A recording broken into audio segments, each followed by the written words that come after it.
Bonjour et bienvenue sur cette partie où nous allons voir comment fonctionnent donc les conditions dans JavaScript. Et cela, nous allons le faire en construisant donc une petite application web qui permet de faire un test de mathématiques, un test de calcul. Alors, comment cela fonctionne? On a deux options. On va choisir donc quelle expression de maths on va utiliser. Donc, je vais faire le plus et quel niveau de difficulté est-ce qu'on va utiliser. Soit niveau 1, 2, 3, 4, 5. Ça dépend. On va devoir paramétrer nos difficultés. Je prends la première difficulté. Et ici, donc, si je fais le calcul, je fais donc 13 dedans, ce qui va me donner une erreur, bien sûr. Et donc, ici, il affiche que, j'ai fait une erreur, ça devait être 11, j'ai fait 13. Après 3 secondes, on reçoit automatiquement donc une nouvelle question d'équation de maths.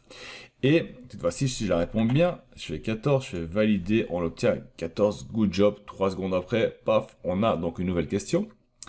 Et on va voir comme ça, donc, 20 tests à passer, donc 20 petites questions de maths ici dedans, et on aura donc le score qui s'affiche au-dessus. Et à la fin, bien sûr, quand tout est fini, on reçoit un score final. Alors, voilà ce qu'on va faire dans cette partie de cette vidéo. Alors, si vous n'êtes pas encore abonné à la chaîne, je vous invite à le faire, ainsi vous serez au courant des prochaines sorties. Allez, c'est parti!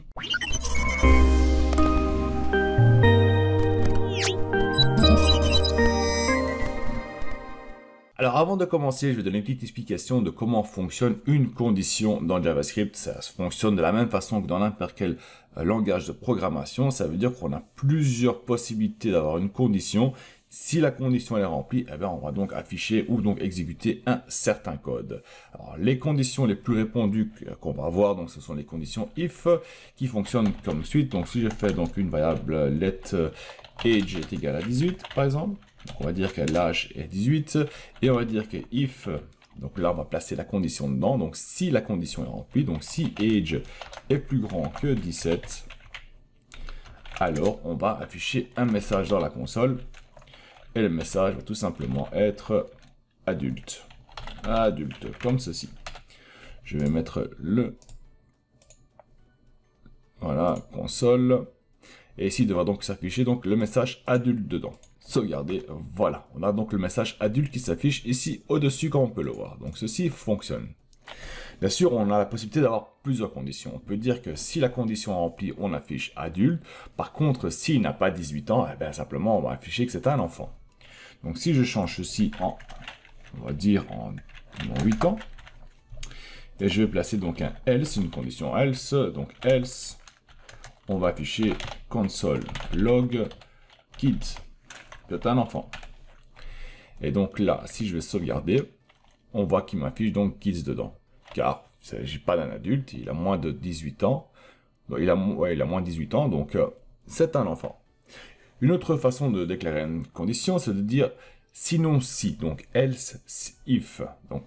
Et donc on va dire que, on va changer ça, je vais mettre sur 15 ans.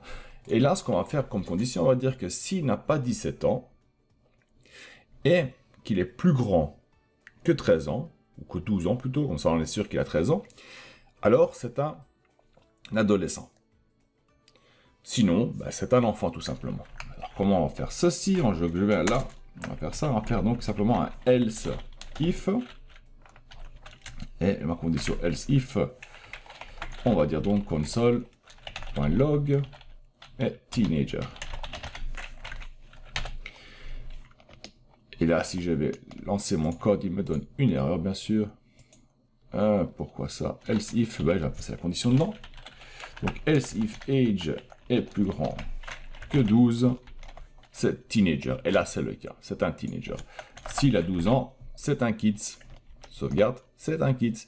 Donc voilà comment fonctionnent plus ou moins donc les conditions dans JavaScript ou dans n'importe quel langage de programmation.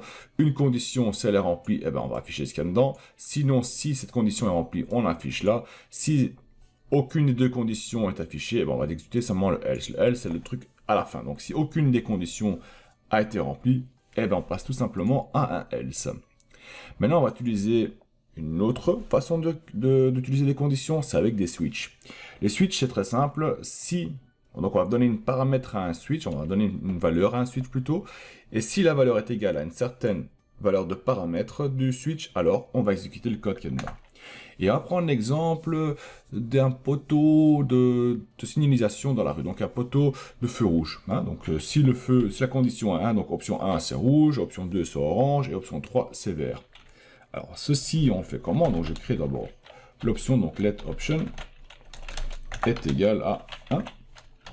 Et on va donc créer un switch. Et notre switch, on va donner donc l'option, la valeur de l'option. Et on va dire que si le case est 1, alors on va faire un console log. Et on va donc afficher red pour dire que c'est rouge. Et on va placer un break. Pas oublier de placer les breaks dedans. On va dire que si le case est 2, eh bien on va afficher donc un console log. Et là on va dire orange. Pas oublier le break. Pas le parabole, c'est pas besoin ça, break plutôt. Voilà. Et la dernière condition, donc case 3. Donc, là on va donc afficher console log, le feu est vert. Donc green. Et un break. Et là si je vais sauvegarder, on a le feu est rouge. Je vais le passer à 2. Donc je veux dire maintenant on va le passer à orange ici on peut le voir. Et je vais le passer à 3. Et là il s'affiche donc green. Donc cela fonctionne très bien. Donc ici la condition va prendre la valeur qu'il y a dedans. Il va vérifier est-ce que c'est le case 1. Non, ok. Est-ce que c'est le case 2? Non, ok. Est-ce que c'est le case 3? Oui, c'est le case 3. Alors on affiche le green. Alors maintenant, on va essayer quelque chose. On va retirer les breaks et on va voir ce qui va se passer. Donc, dans un switch, on enlève les breaks. Et je vais dire que la condition est 1. Je vais sauvegarder. On va afficher donc les 3. On va afficher les 3 résultats. On va afficher red, orange, green. Qu'est-ce qui va se passer? La condition est 1 option. Il va venir ici. Il va dire est-ce que l'option a la valeur 1 dedans? Oui, ok, ben je fiche ça, et je descends en bas, ce qu'on appelle un fall through. Il va descendre tout en bas. Maintenant, si j'aurais placé donc un break ici, donc je place mon break ici, et je relance mon code, il va seulement afficher red et orange. Comme on peut voir, red, orange, le vert il passe pas parce qu'il va contrôler, il va dire oui, il est ici, il va afficher ce code-ci, il va faire le fall through, mais le prochain case, il a un break dedans, donc le fall through va venir ici, il va faire afficher l'orange, mais il va s'arrêter. C'est-à-dire que ce qui se trouve en dessous ne va pas s'afficher. Donc voilà un peu comment fonctionnent les switches et les conditions if, else, else tout court dans JavaScript. Maintenant, on va donc travailler un peu sur notre petite application de calcul. Et pour cela, on va devoir mettre plusieurs choses en place. Donc je vais fermer, je vais effacer ceci. Voilà, je vais sauvegarder. Le sample, je peux l'effacer, j'ai plus besoin. Je move to recycle bin. Et donc ce qu'on a besoin, c'est simplement ce bout de code. Voilà. Donc ce bout de code ici, donc c'est déjà un template que j'ai créé pour gagner du temps. Sinon, si je dois écrire tout ça ensemble avec vous, on va perdre du temps pour rien du tout. Donc, qu'est-ce qui se passe dedans? Ben, je vais d'abord afficher à quoi ça ressemble. Pour l'instant, ça ressemble à ceci. Et ceci, on va donc le modifier un peu avec du JavaScript, et le rendre plus dynamique, afin de pouvoir faire ce qu'on avait vu au début de la vidéo. Et donc, comment est-ce qu'on va faire ça? Je vais refermer ça, je n'ai pas besoin, parce qu'il n'existe plus la page. On va revenir ici. Donc, qu'est-ce qui se passe? J'ai donc intégré un lien. Le lien qui va donc qui va récupérer donc les données de Bootstrap. Donc, c'est le lien Bootstrap. Puis, ici, on a donc un conteneur qui contient donc tous nos éléments dedans. Ceci va donc afficher le nom et le score. Donc, ce qui se trouve ici au-dessus. Donc, cette partie-là, c'est la partie qui est ici. Puis, on a le level setup qui est ici, le level setup, qui va donc afficher donc la difficulté, donc quelle expression de maths on va utiliser, et aussi quel niveau de difficulté on va utiliser. Ceci, on peut donc le retrouver ici, donc la difficulté, et ici le level. Pour finir, on a donc ici en dessous le calcul, c'est ce qui va s'afficher donc à l'écran, donc c'est ceci, donc le petit calcul qu'on a placé. Pour l'instant, rien ne fonctionne, hein, donc si je marque 40, je fais valider, il n'y a rien qui fonctionne. Donc on n'a pas mis de code JavaScript dedans, donc rien ne fonctionne. Et pour finir, on a donc notre result qui est ici. Et le result, c'est quoi? Ben, tout simplement, c'est le message qui s'affiche en bas. Donc là, on peut dire, oh, on a fait du bon travail. Par contre, si on a fait quelque chose de mauvais, on va mettre ça en rouge, mais ça, on va donc le faire avec JavaScript. Et pour finir, ben, vraiment pour finir cette fois-ci, c'est notre code JavaScript qui va donc lier notre fichier JavaScript à notre fichier HTML.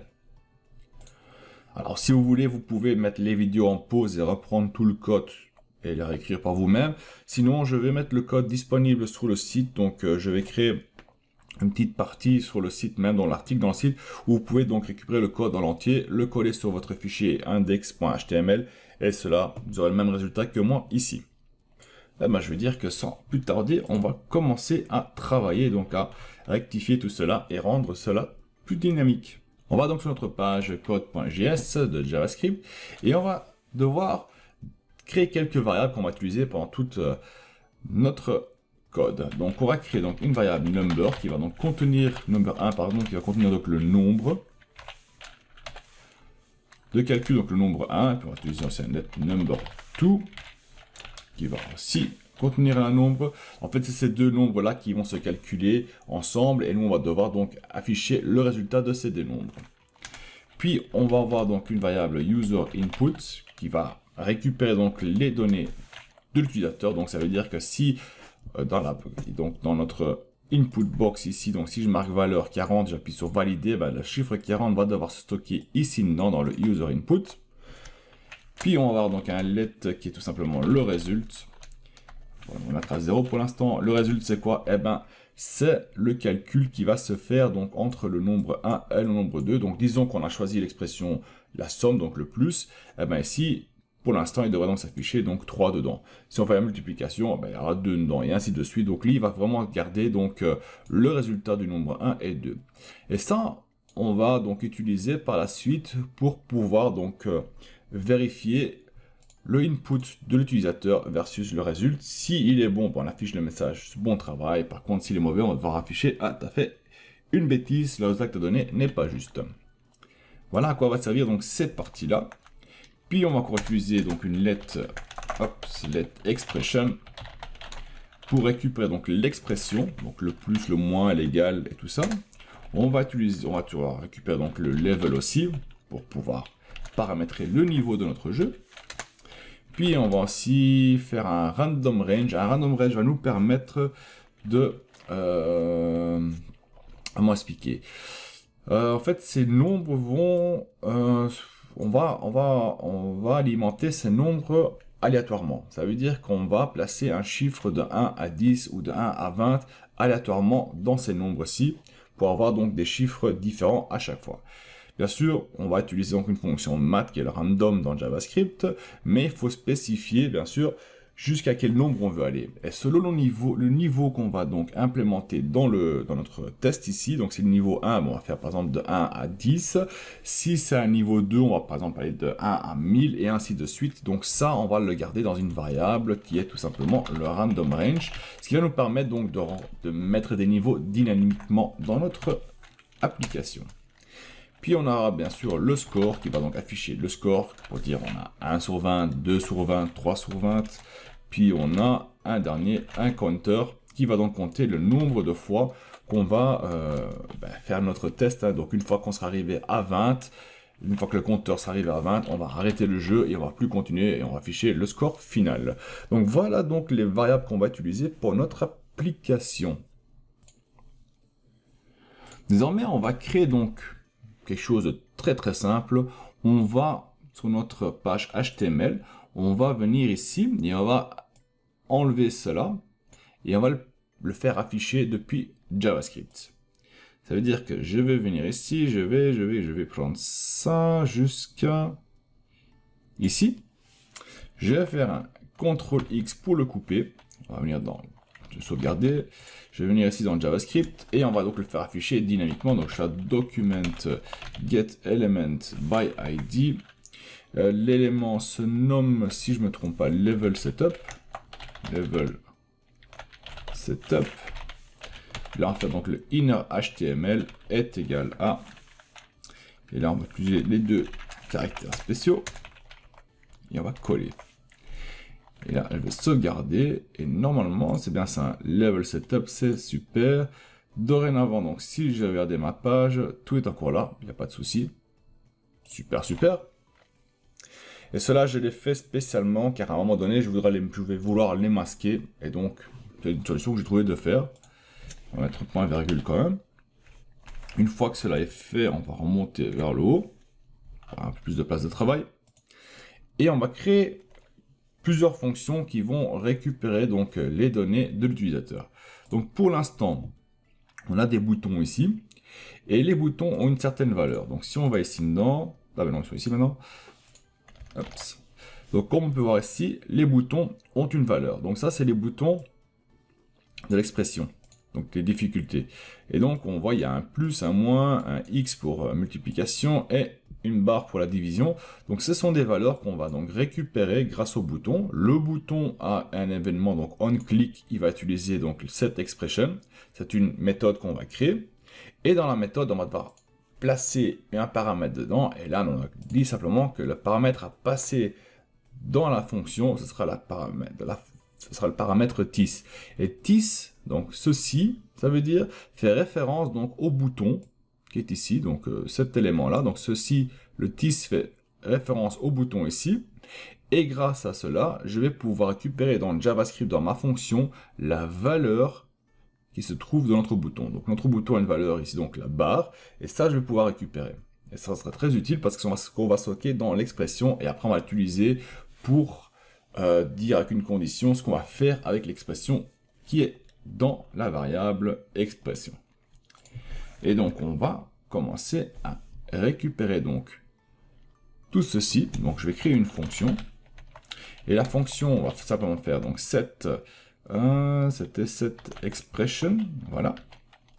Et là, on va simplement dire expression, EX. Et qu'est-ce qu'on va faire? Ah ben, on va simplement dire que expression est égale à EX.value. Et puis, pour montrer un peu ce qui se passe, donc si je sauvegarde, ce qu'on va faire, on va enlever le score déjà. Donc je vais prendre le score ici. Par contre ça, voilà. Je vais prendre le score et je vais créer une fonction qui va afficher le score dynamiquement. Par contre, il faut que je le coupe. C'est pas ce que j'ai fait. Donc CTRL X, sauvegarder. Et on va créer une fonction. Donc une fonction qu'on va nommer start. Non, on va le nommer comment? Comment est-ce qu'on va nommer cette fonction? Bah, je pense que je vais la nommer tout simplement, donc show score information, comme ceci. Et qu'est-ce qu'elle va faire? Bah, ça va faire un document.getElementById. L'ID de ceci, c'est score, tout coup, voilà, c'est un peu ça, donc score. .innerHTML, même chose. On va coller dedans ce qu'on a coupé. Et on va, l'expression ici, vu qu'on a récupéré l'expression, on va la faire afficher dedans. Donc je vais faire un $, accolade, et là on va dire simplement expression. Voilà. Et on va la faire chercher ici, je vais dire donc show information. On sauvegarde, on va sur notre page ici.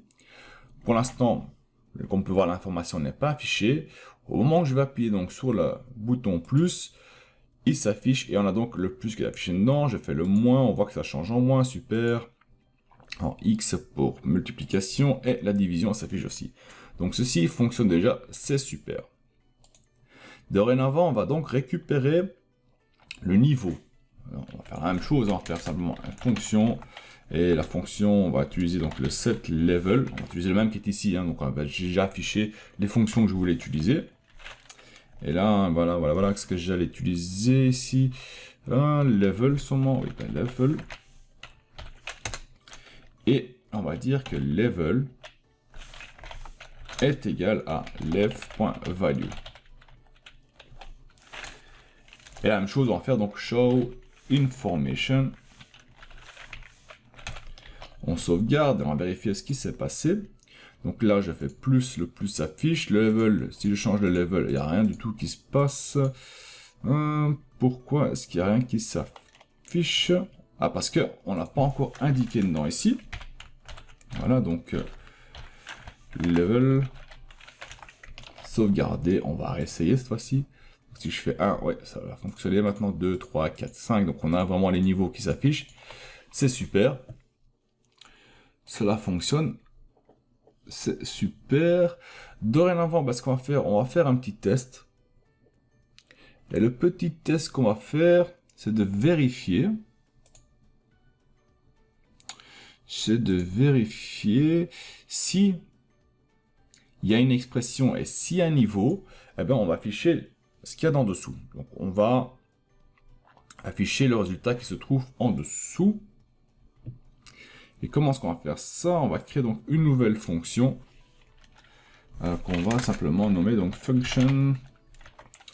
On va nommer start test question.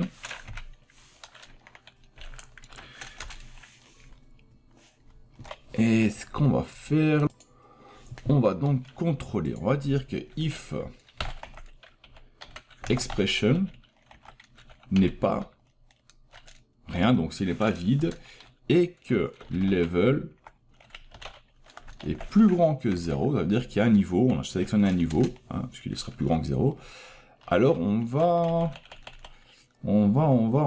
ce qu'on avait dit, ce qu'on va faire, calculer test, on va pas encore afficher, calculer test, on va faire un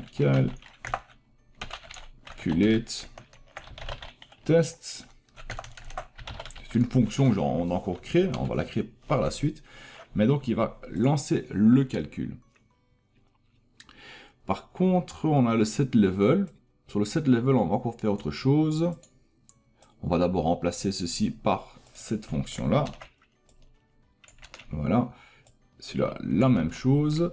Et ici, on va tout simplement afficher le score. Donc on va faire show information ici dedans. Et normalement, si je sauvegarde et qu'on va vérifier, donc je viens faire ici plus. Moi, non, ça n'a pas marché. Parce que, hop, je n'ai pas fermé. Et ici aussi, je n'ai pas fermé. On va revérifier. Et là, voilà, tout s'affiche, super. Par contre, les niveaux ne s'affichent pas. Et pourquoi est-ce qu'ils ne s'affichent pas? Ah, attendez, je crois savoir. On va regarder ce qui se passe. Il y a 23 erreurs, bah oui.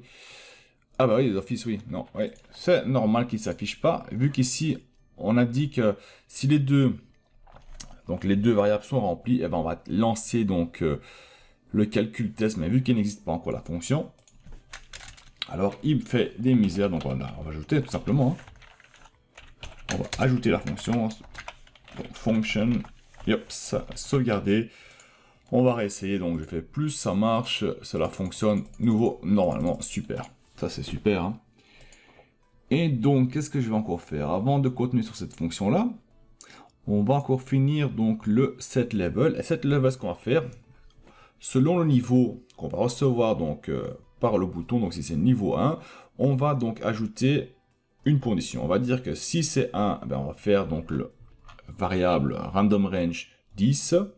Si c'est 2, ben on fait 100. Si c'est 3, on fait 1000. Si c'est 4, on fait 10 000 et ainsi de suite. Et ça, on va le faire en utilisant des switches. Donc je vais venir ici. Et on va simplement dire que switch, et on va dire level, on va utiliser donc la valeur qui se trouve dans level. Oh, level, voilà. Et on va dire que case, donc si c'est 1, donc si c'est niveau 1, eh bien, tout simplement donc un random range est égal à 10. Break. Si c'est 2, eh bien alors, un random range est égal à 100. Break. On va copier, ce sera plus facile. Voilà. 3, 4, 5. On avait pris 5 niveaux. Donc, 3, 4 et 5. Donc là, on va ajouter un 0. On va ajouter 2 0 et on va ajouter 3 0. Ouais, c'est bien ça, 3 0. On va simplement mettre tout ça proprement. Non, oh, non, c'est un peu plus en arrière. Voilà. Donc, notre switch, il est prêt. Donc, ça, c'est déjà super, c'est déjà une chose. On a quoi? Donc, on a le start question, calculation test. Ah bah, on va continuer avec le calculation test. Et donc notre calculation test, il va faire quoi?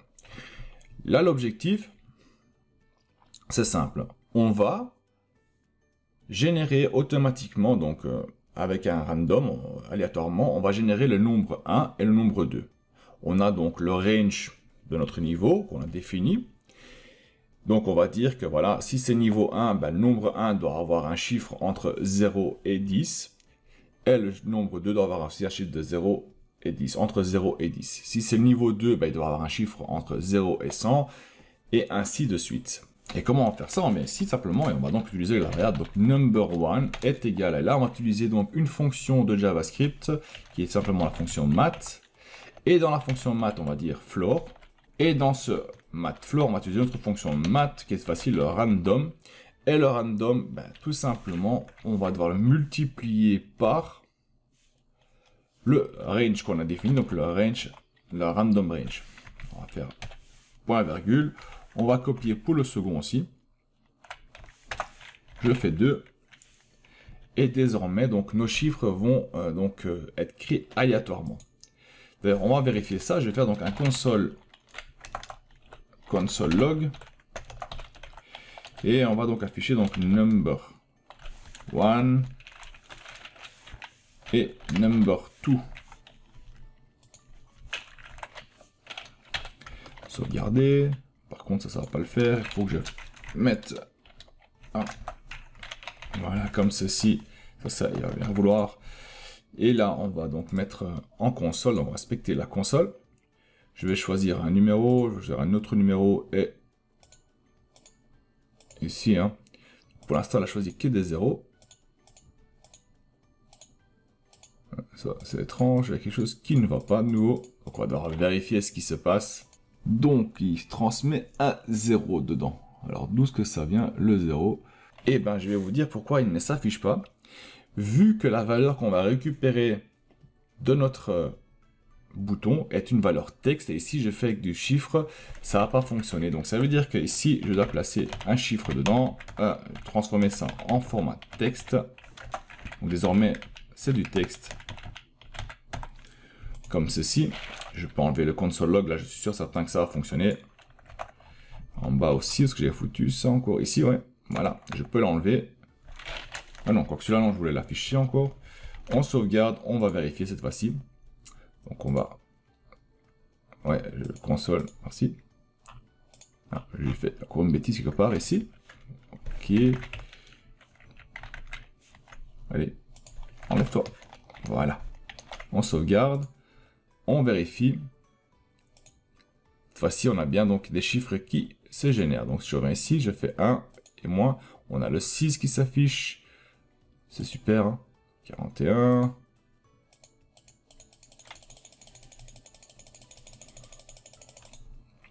Donc, on a plusieurs chiffres qui s'affichent. C'est super, ça fonctionne. Donc, c'est 0, 6, 4, 1, 7, 1, tout ça. C'est pas 89. Hein. C'est simplement ici. Donc, si je fais une espace entre, je sauvegarde. Et hop, je fais donc niveau 1 et on y va. On voit que ça change. Et on voit aussi chaque fois le numéro qui change aussi. Hein. Donc c'est pas le même numéro qui s'affiche à chaque fois. Donc ça, c'est super, ça fonctionne. Alors dorénavant qu'on a donc nos numéros créés aléatoirement, eh bien, on va pouvoir donc commencer à faire le calcul. Mais avant de faire le calcul, on doit avoir donc l'expression, on doit savoir quelle expression a été utilisée. Donc là aussi, on va utiliser de nouveau un switch. Et selon l'expression, on va faire donc le calcul besoin. Donc je vais faire un switch. Et on va passer donc l'expression dedans. Et on va simplement dire que le case, donc si l'expression transmise est un plus, alors on va simplement faire donc result est égal à number 1 plus number 2.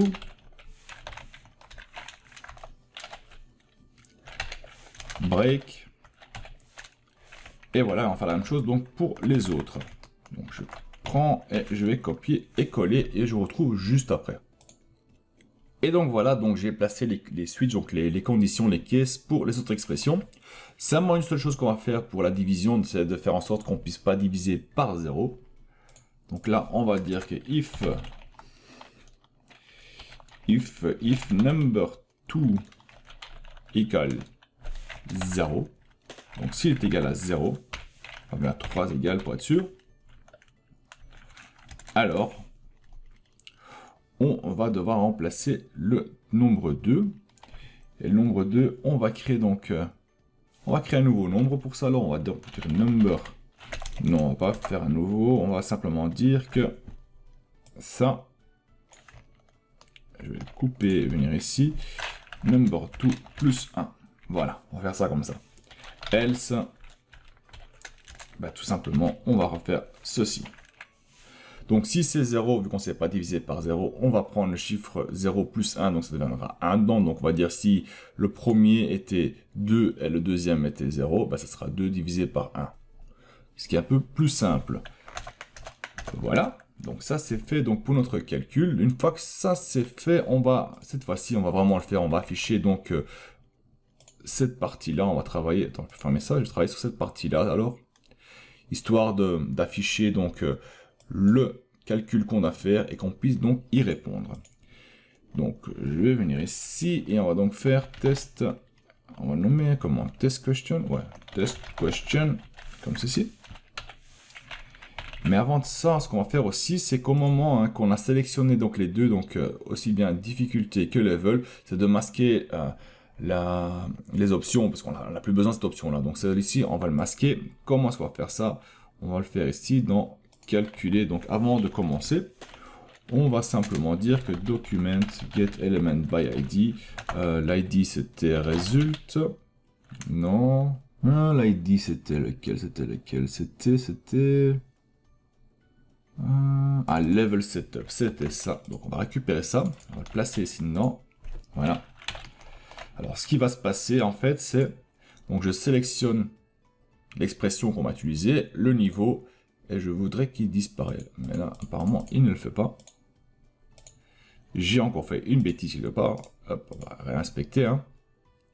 Ouais, on peut voir. Maximum call stack size exceed 67. Oui, donc ici, je dois faire quelque chose en fait. Donc c'est inner HTML est égal à rien. Hop là. Save.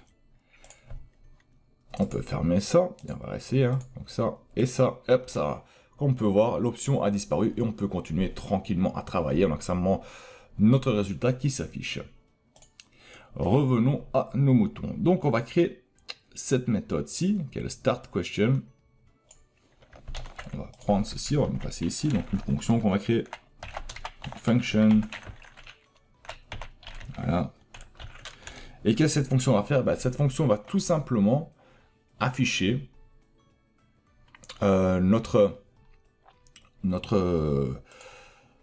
ceci en fait va afficher simplement le calcul qu'on a à faire, le inbox et tout le bazar qui va avec. Donc on vient ici, tout ce qu'on a à faire c'est donc dire un document get element by id et on va donc simplement dire calculate, c'est le nom de mon id, donc inner html est égal à, on ouvre et on va récupérer donc les données qui se trouvent ici dedans. Donc on va récupérer ceci, donc tout ceci, je vais couper, sauvegarder, le coller dedans et tout ce qu'on va faire ici, c'est de changer le calcul. Donc ici, on va changer, on va récupérer donc le nombre 1, on va donc dire ups, number 1, et ici la même chose, number 2, et on va pouvoir même changer l'expression, l'expression là, donc on va l'utiliser aussi, on va faire expression, comme ceci, on sauvegarde, et on va voir ce que ça a donné. Donc on fait plus, on fait 1, plus 1, plus 1, et à nouveau un problème, on va vérifier. Inner HTML of nul. Inner HTML of nul. 97. 97. Oui, le nom est sûrement pas bon, sûrement. Oui, c'est avec un capital. Hop là. Ceci, hop, changer. On va réessayer. C'est ça en fait quand on fait des applications avec JavaScript et avec n'importe quelle programmation, c'est chaque fonction qu'on va ajouter, on va chaque fois tester, on va pas tout programmer et tester par la suite, c'est vraiment au fur et à mesure qu'on va faire notre application, on va tester et là on va trouver plein d'erreurs et on va les corriger quand on est occupé avec. Et voilà, donc là, on voit que ça change. Par contre, normalement, le menu devait partir. Le menu ne part pas, ce qui est un peu étrange. Mais on voit donc toutes les expressions qui s'affichent. Maintenant, je vais voir pourquoi il ne part pas. Normalement, il devait partir au moment qu'on fait ce calcul. Level Setup devait partir. Alors, ce qu'on va faire, on va prendre notre Level Setup ici. Je vais le couper. Et je vais l'enlever ici, dans la fonction même. On va l'enlever en premier. Et on va voir ce que ça va donner. Hop. Ça, c'est pas ce que je voulais. Non, c'est pas ce que je voulais. Voyons voir ce qui est mis dans la condition. En fait, ouais, je sais ce qui se passe. Je viens de me rendre compte que le Start Test Question, il y a déjà une fonction qui existe, ça. Donc je vais changer celui-ci, c'est pour ça que celle-là ne fonctionnait pas. Donc là, hop là, on va changer. Et on va le nommer tout simplement Test Question. Ici, de même aussi, Test Question. Voilà. Et là, ça devrait le faire. Donc je fais plus 2. Et ben non, tout le temps pas. Pourquoi celui-ci ne fonctionne pas maintenant? Ah, parce que c'est un T comme ceci.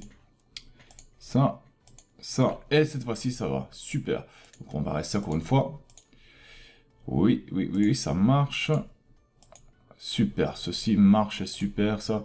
On peut continuer. Donc désormais, donc on a notre test qui s'affiche donc à l'écran. La prochaine chose qu'on va faire, ben, on va travailler, donc on a un bouton ici, donc on va montrer le bouton qui est ici, valider. Au moment que je clique dessus, ben, il va devoir lancer donc une fonction qui s'appelle donc setUserInput, qui va donc récupérer la valeur qui se trouve dans notre input ici, et la stocker donc dans la variable qui se trouve tout en haut ici dans userInput. Et donc on va prendre ceci, pour être sûr de ne pas se gourer dans le nom cette fois-ci. On va venir là, on va donc créer une fonction qu'on va nommer comme ceci. Et cette fonction va faire quoi? Bah, tout simplement, va donc récupérer la valeur de notre utilisateur. Et là, on va faire donc simplement userInput est égal à donc input non est égal à document get qui s'appelle comment? Player input value. Donc on va récupérer la valeur qu'il y a dedans, point virgule. Par contre, il y aura un petit souci et je vais vous montrer ça. Donc je vais faire un console log. Et le console log sera tout simplement le user input. Et on va voir ce qui se passe. Donc on va venir ici. De nouveau, donc on va faire la console. On va sélectionner les deux. On a le user input. Je vais mettre un 5 dedans. Je vais valider. On a le chiffre 5 qui s'affiche. Jusque là, pas de problème. Dorénavant, je vais faire autre chose. Je vais rien mettre dedans. Et on voit qu'il n'y a rien qui s'affiche. Ceci peut être un problème. Donc on va faire en sorte que l'utilisateur doit entrer une valeur dedans. Sinon, on va afficher un message disant que voilà, la valeur que tu as placée, il manque une valeur. On va seulement afficher qu'il n'y a pas de valeur. Comment est-ce qu'on va faire ça? On va venir nouveau ici. Donc ça, je peux enlever, il n'y a pas de souci, pas besoin. Et on va créer une nouvelle variable dans la fonction. On va utiliser input, on va dire userResult. Comme ceci est égal à. Et là, on va donc passer la valeur de notre utilisateur. Mais on va la passer en un format donc float. Donc je vais faire un parse float. Ça veut dire qu'on va prendre la valeur et on va la transformer. C'est du texte pour l'instant. On va transformer la valeur texte en format float, donc en format décimal, on va dire. Et là, on passe notre valeur dedans. Qu'est-ce qu'on va faire? Bah, tout simplement, on va vérifier. Je vais dire que if not is none. None, ça veut dire qu'il n'y a pas de valeur dedans. C'est-à-dire qu'il n'y a pas de chiffre, il n'y a rien dedans. Et on va dire que si ce n'est pas vide, alors on va indiquer dans notre input box, dans notre input variable. Sinon, on va afficher un message. Donc là, donc input user result, voilà. Donc si le user result, donc si le bouton n'est pas vide, alors on va faire simplement ceci est égal à input user result. Voilà ce qu'on va faire. Sinon, donc else, sinon ce qu'on va faire, on va afficher une alerte. Et dans notre alerte, on va donc afficher simplement oups, no number found in the input. Sauvegarder et on va tester cela. Ça veut dire que si je fais ça, je fais valider, hop, sur une alerte, oups, no number found in input. Sinon, si je mets un chiffre dedans, aucun message d'alerte s'affiche et on va pouvoir passer à la suite. C'est super, donc ça, on va justement corriger. Et la suite, c'est quoi? Eh bien, c'est simplement, on va créer une nouvelle variable qui s'appellera donc check user result. Et ce qui va nous permettre de contrôler donc le résultat de notre utilisateur avec le résultat qui est donc généré par notre système. Donc ça, je vais le prendre quand même. Copier, ça on va le reculer, faire la place.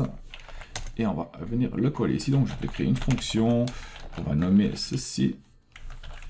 Et notre fonction aura quoi? Aura tout simplement le message. Je fais un message. On va afficher donc le message ici en dessous. Donc le 5 x 8 égale 40. Good job. Et quand il est mauvais, on va l'afficher en rouge, bien sûr. Alors, on va faire de la place un peu. Et on va faire quoi? Laissez-moi voir comment est-ce qu'on va arranger ça. On va d'abord donc... comment est-ce qu'on va faire ça? Comment est-ce qu'on va s'occuper de ça? On va créer une condition. On va dire que si user input est égal au result, donc si le résultat est égal entre user input, comme ceci, alors on va dire que document get element by id, cette fois-ci c'est le result qu'on va travailler dessus. Alors on va dire le inner HTML est égal à, et on va donc récupérer les données qui se trouvent ici dedans. Je vais prendre tout ceci jusque là, on coupe, on sauvegarde, on vient et on les colle. Voilà ce qu'on va donc afficher. Par contre, on va changer ces valeurs-là, pardon, avec l'expression. Donc, on va utiliser donc number 1. Ici, on va utiliser donc number 2. Number 2. L'expression. Et ici, on va donc afficher le résultat de l'utilisateur, donc user input. Voilà ce qu'on va faire ici. Je vais la sauvegarder. Et on va voir si cela fonctionne. Donc je choisis, hop, ça, on va prendre ça. Et là, si je fais 9, je fais valider. On voit qu'il m'affiche 9 plus 0 est égal à 9. Good job, super. Là, on va essayer de faire 5, valider. Il n'y a rien qui s'affiche. Donc c'est bon. Alors ça, c'est ma première condition if. Alors, on va faire un else cette fois-ci. Mais avant de faire le else, qu'on va faire aussi, parce que ça j'oublie, faut pas oublier ça, on a un score aussi à garder. Et donc, ça veut dire que else, le score, on va le monter de 1. Donc, on descend ici dedans, et on va dire que, hop, on va mettre proprement dedans. Hop, comme ceci. Et donc, on va dire le score, plus, on va incrémenter le score de 1. Et cette fois-ci, on travaille donc sur le else. Sinon, si c'est pas bon, c'est que c'est faux. Et donc, on va récupérer ceci. Copier, coller. Et on va faire quoi? Donc, en expression, user input. OK.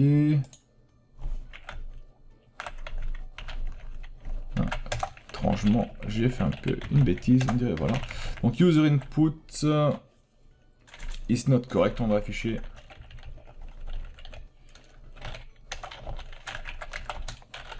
Is not correct. It should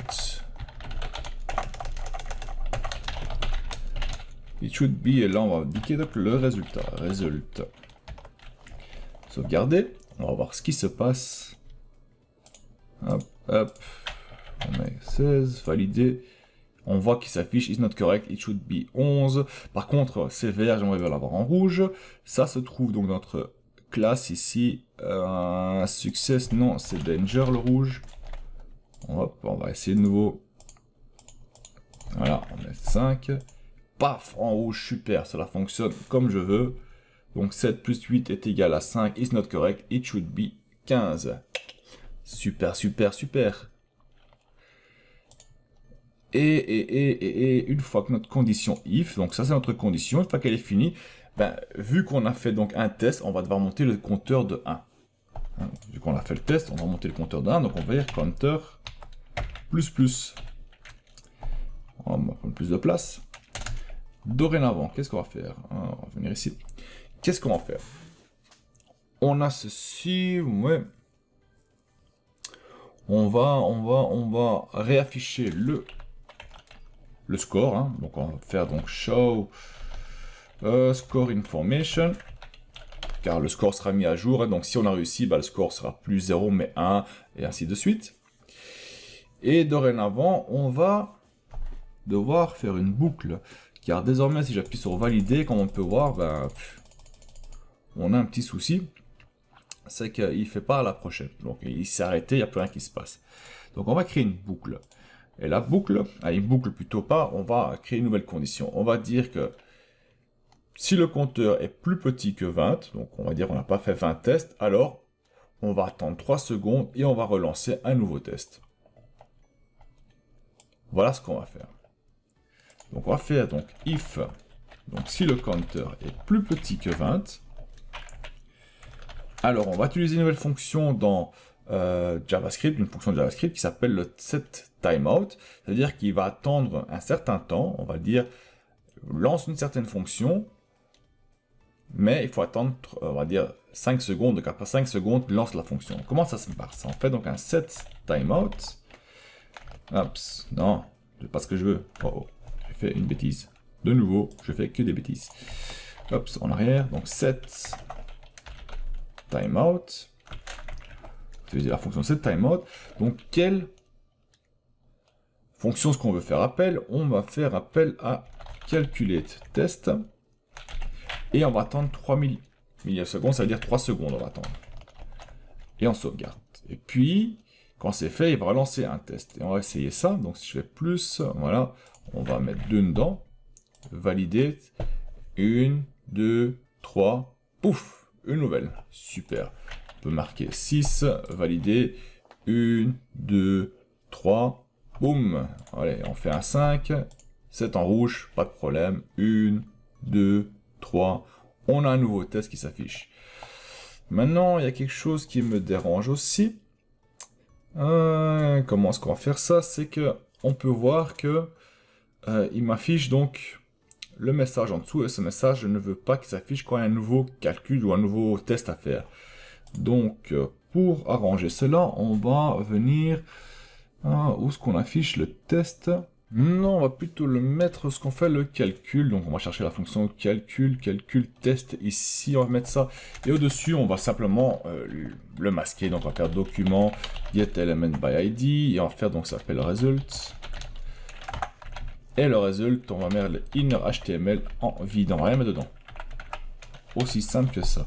Et cette fois-ci, donc si je fais mon test, je mets 5, valider, donc 1, 2, 3, pouf, ça part, ça disparaît, c'est super, c'est ce qu'on recherche à faire. Hein.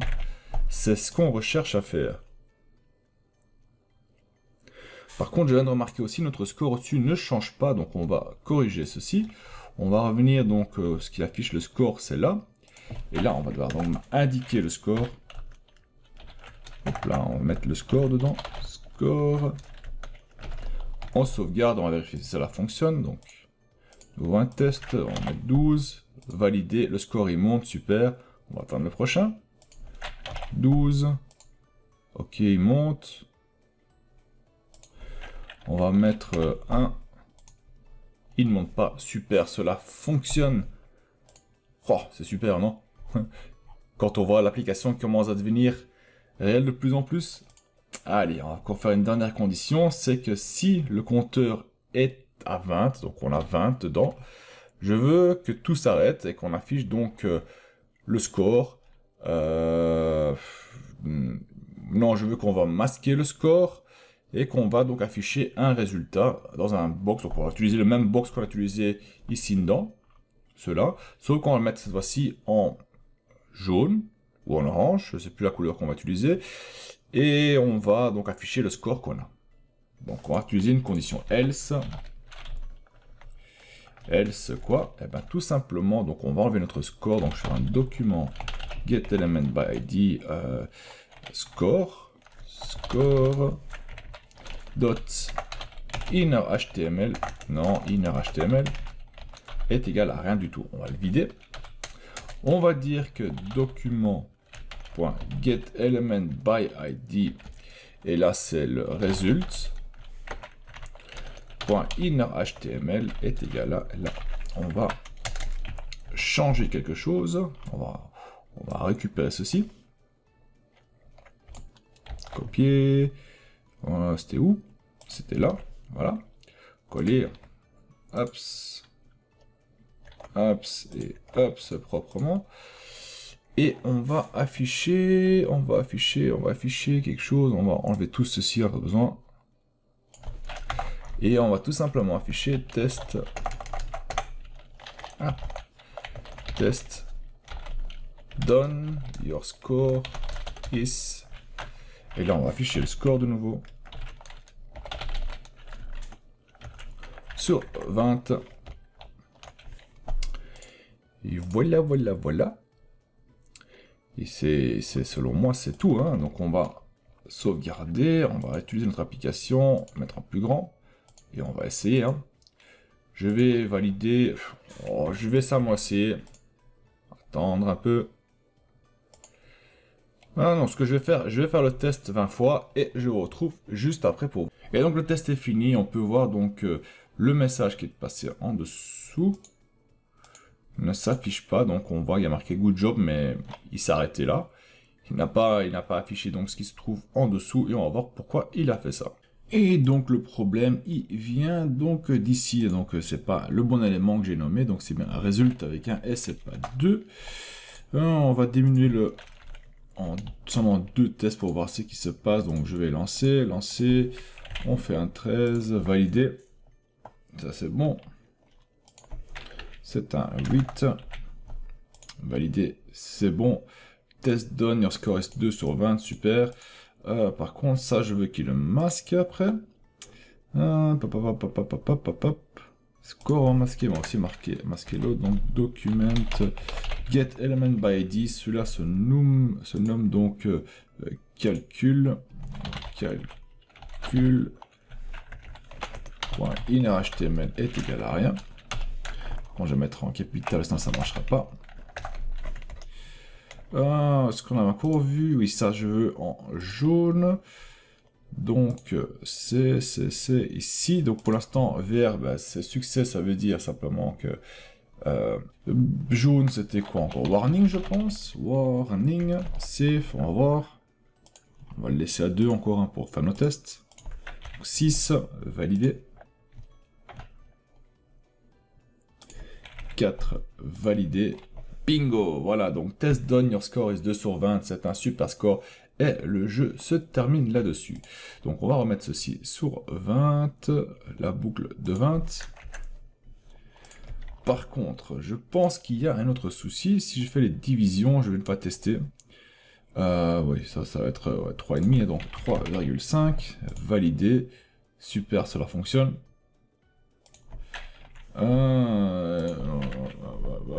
On va tricher un peu, hein. Hop. Voilà, donc 0,78 validé. Ah, il ne le veut pas. Il ne le veut pas, il ne l'accepte pas ça. Ah, ça, il y a un petit souci. En fait, ce qui va se passer ici, c'est que, donc, on peut voir, donc il y a 7 divisé par 6, ça fait 0,77777778. Ça veut dire que on le veut à 2 chiffres après la virgule, et le reste, on s'en fout un peu. Là, c'est pas le cas. Donc là, si je fais donc 0,78, je vais valider, il va me dire non, c'est pas bon. 7 divisé par 3, donc 7 divisé par 3, 0. Oh, pourquoi il me fait ça tout le temps, lui? Attends. Attendez, on va enlever ça, donc 7 divisé par 3, donc 2,33. Donc si je fais 2,33, je valide. Il me dit que c'est incorrect, pourtant, ouais, on va devoir corriger ceci. Donc, je vais retourner dans le code. Et dans le code, on va simplement, au moment qu'on va prendre le calcul surtout de la division, c'était où encore? C'était ici. Ouais, donc result, on va le mettre entre parenthèses, on va faire donc un fixe tout. Donc tout fixe 7, ça veut dire qu'on va laisser à 2 chiffres après le décimal. Ici le même, donc on va prendre ceci. Et tout fixe 7, 2, et on va voir si cela va aider. On va essayer. Donc ça c'est 1. Et ça, on va dire 0,33. Et c'est bon, cela fonctionne, super. Et donc voilà, donc cette partie se termine. Donc nous avons vu ensemble comment fonctionnent les conditions dans JavaScript. Nous avons donc créé ensemble cette petite application qui permet de faire donc des calculs, donc des tests de calcul. Ma foi, vous pouvez l'utiliser pour vos enfants, vous pouvez l'utiliser vous-même pour vous exercer de nouveau vos maths. Et donc voilà, nous sommes arrivés à la fin de notre application et je vous invite à créer une nouvelle option dans les expressions. Donc ici, un qui permet en fait d'utiliser les 4 expressions mixées, donc mélangées. Donc ça veut dire qu'il va utiliser un plus, un moins, une virgule. Il va faire un mix, il va choisir. Donc créer un random là-dessus. J'espère que cette application vous a plu. Et on se retrouve dans une prochaine partie où nous allons voir comment fonctionnent donc les boucles dans JavaScript. Et je pense qu'on va créer ensemble aussi une application. Je pense qu'on va créer, pourquoi pas, un simulateur de crédit hypothécaire. Ah, ça serait quelque chose de pas mal. Allez, je vous souhaite bon amusement avec ceci et à la prochaine. Salut tout le monde.